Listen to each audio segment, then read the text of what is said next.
Кіріңіз. Басеке, ұжымдастар сіздің қабылдауыңызға келіп тұр еді.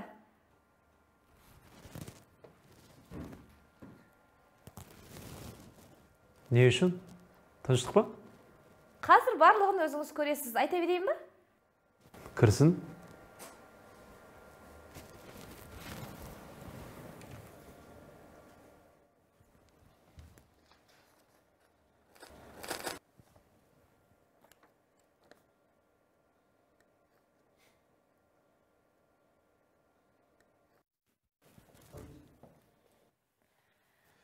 Туған күніңізбен, туған күніңізбен, туған күніңізбен. Басеке! Туған күніңізбен. Басеке, біз сізді сыйлаймыз, құрметтейміз. Әрдайым осылай ортамызда күліп ойнап жүре беріңіз.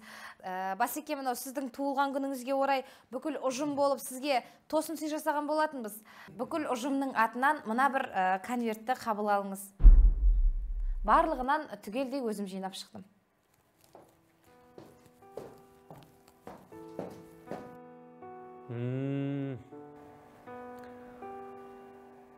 Дұрыс жасадым деп ойлап отырсыздар ғой? Иә. Құрметті ұжымдастар, менің туған күніме әкелген сыйлықтарыңызға рахмет. Туған күн әркімнің жеке мерекесі. Керек болса, мұндай атаулы мереке тек қана отбасымен бірге ғана тойланады.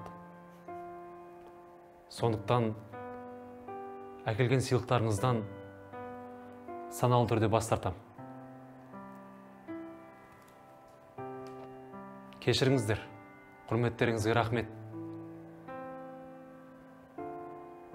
Мен осы көшенің бойында ішерге ас таппай жүрген, отын суға жармай жүрген бір отбасыны білем. Оны күнбе-күн барлықтарыңызда көріп жүрсіздер. Рас па?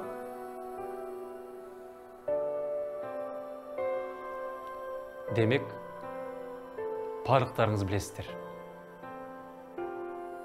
Маған әкелген сыйлықтарыңызды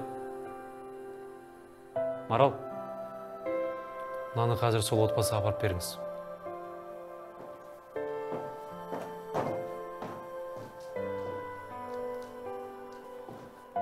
Мен туған күнімді өзімнің отбасыммен, бала-шағаммен бірге тойлаймын. Ал енді жұмыстарыңызға барыңыздар. Маған әкелген сыйлықтарыңыздың алдарты осы болсын. Сау болыңыздар.